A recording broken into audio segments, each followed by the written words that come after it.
Hello everyone, welcome back to my channel. So बच्चों, आज की इस वीडियो में हम क्लास 7 की साइंस सब्जेक्ट की असेसमेंट वर्कशीट करेंगे। वर्कशीट नंबर 2 असेसमेंट की है। ये 1 सितंबर की वर्कशीट है, मैक्सिमम 20 मार्क्स की है ये। ओके, सो ये आपकी क्लास 7 के लिए असेसमेंट है साइंस सब्जेक्ट की। तो इसको स्टार्ट करने से पहले सभी से मेरी रिक्वेस्ट है कि प्लीज़ इस वीडियो को लाइक कर दीजिए। ओके, सो चलिए यहाँ पर हम स्टार्ट कर लेते हैं। Answer the following question. नीचे कुछ क्वेश्चन दिए हैं, उनको आंसर आपने करना है।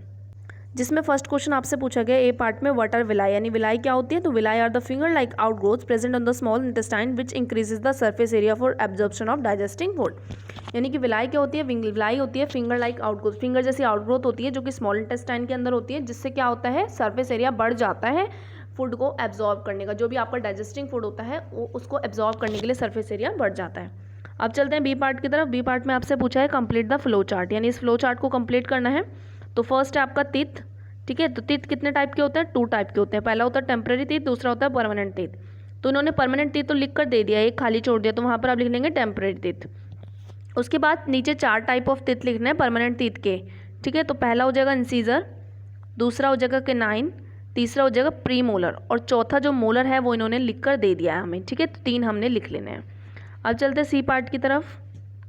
सी पार्ट में पूछा है व्हाट इज डायरिया, यानी डायरिया क्या होता है और हाउ इट इज कॉज्ड, और ये कैसे होता है। ठीक है, so diarrhoea refers to a condition in which there is frequent passing of watery stools. It may be caused by infection, food poisoning और इंडाइजेशन। यानी डायरिया जो होता है वो एक ऐसी कंडीशन होती है जिसमें हमारे जल्दी जल्दी फ्रिक्वेंटली जो है वाटरी स्टूल्स पास होता है, और इसके कारण क्या क्या है, कॉज क्या क्या है, इन्फेक्शन की वजह से हो सकता है, फूड पॉइजनिंग की वजह से हो सकता है, और इंडाइजेशन की वजह से हो सकता है। ठीक है, तो ये आपके सी पार्ट का आंसर हो गया।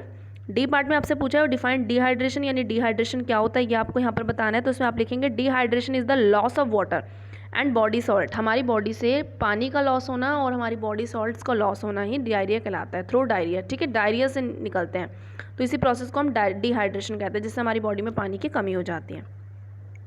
नेक्स्ट ई पार्ट में देखो, ई पार्ट में पूछा गया है व्हाट आर रूमिनेंट्स, यानी रूमिनेंट्स क्या होते हैं। Write also any 2 example of them, और 2 एग्जाम्पल भी लिखने हैं रूमिनेंट्स के। तो grass eating animals like cow, buffalo are called ruminants. तो जो भी एनिमल आपके घास खाते हैं, जैसे कि काउ है, बफेलो है, इनको रूमिनेंट्स कहा जाता है। Because they have a separate part of stomach called र्यूमन। और क्यों कहा जाता है, क्योंकि इनके पास क्या होता है, एक सेपरेट पार्ट होता है स्टमक का जिसे र्यूमन कहा जाता है।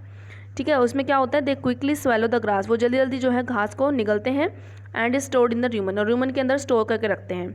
When partially digested forming curd, उसके बाद वो पार्शली डाइजेस्ट होता है, पार्शली डाइजेस्ट होकर वहाँ पे वो रख लेते हैं र्यूमन के अंदर, जिसको हम बोलते हैं कर्ड। ठीक है, एग्जाम्पल आपसे पूछे हैं तो 2 एग्जाम्पल आपको लिखने हैं, एक हो जाएगा काउ, दूसरा हो जाएगा बफेलोज। ठीक है, ये दोनों ही रूमिनेंट्स हैं। अब पढ़ते हैं एफ पार्ट की तरफ। एफ पार्ट में आपसे पूछा गया है कि what is the function of liver, liver का फंक्शन बताना है, यानी लीवर का क्या काम है। So liver secrete bile juice which play an important role in digestion of fat, यानी लीवर जो है वो बाइल जूस सिक्रेट करता है, जो कि बहुत इंपॉर्टेंट रोल प्ले करता है फैट की डाइजेशन के लिए। ओके, अब हम बढ़ते हैं सेकेंड पार्ट के क्वेश्चंस की तरफ, जिसमें आपको बोला है क्वेश्चन को आपने ब्रीफ में आंसर देना है। तो 3 गुड हैबिट लिखनी है prevent tooth decay, tooth decay से बचने के लिए 3 गुड हैबिट्स लिखनी है। 3 मार्क्स का क्वेश्चन है, तो 3 हैबिट लिखेंगे, तीनों का 1-1 मार्क्स आपको मिलेगा। तो पहला हो जाएगा brush your teeth twice a day, दिन में 2 बार ब्रश करना चाहिए। दूसरा हो जाएगा rinse your mouth every meal, हर खाने के बाद हमें कुल्ला करना चाहिए। तीसरा हो जाएगा do not put dirty finger in your mouth, अपने माउथ में हमें गंदी जो है फिंगर्स नहीं डालनी चाहिए। ठीक है, तो ये आपका सेकंड हो गया कंप्लीट। अब चलते हैं थर्ड की तरफ, जो कि आपके 5 मार्क्स का है।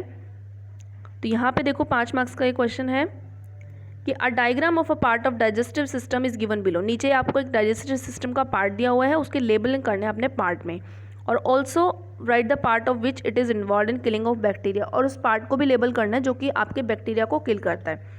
ठीक है, और सेकंड कंप्लीट डाइजेशन कहाँ पर होता है ये भी आपको लिखना है। तो इसमें आप लिखेंगे, तो यहाँ पे किलिंग ऑफ बैक्टीरिया कहाँ पर होता है, स्टमक में। तो यहाँ पे आप लिख लेना स्टमक, STOMACH, स्टमक। ठीक है, नेक्स्ट है कंप्लीट डाइजेशन कहाँ पर होता है, तो यहाँ आ जाएगा आपका स्मॉल इंटेस्टाइन। ठीक है, यहाँ लिखेंगे स्मॉल इंटेस्टाइन।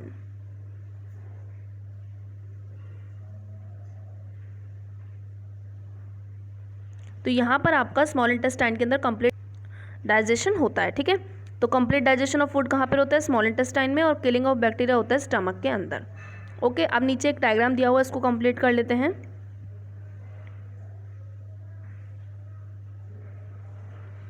यहाँ पर देखो, ये है आपका ईसोफेगस। ठीक है, नेक्स्ट ये आपका स्टमक है, ओके। इधर आपका लीवर है, ठीक है। नेक्स्ट है ये गॉल ब्लैडर, और ये पैंक्रियाज है, इसके सामने पैंक्रियाज लिखेंगे। आगे चलते हैं।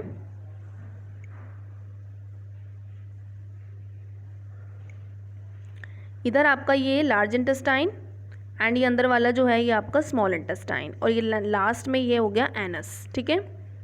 तो इस तरीके से आपने इनको लेबल कर लेना है, और बहुत ही ज़्यादा सिंपल ये आपके असेसमेंट आई है साइंस सब्जेक्ट के लिए। और प्लीज़ इस वीडियो को लाइक ज़रूर करके जाना। मिलते हैं नेक्स्ट वीडियो में, तब तक के लिए बाय बाय।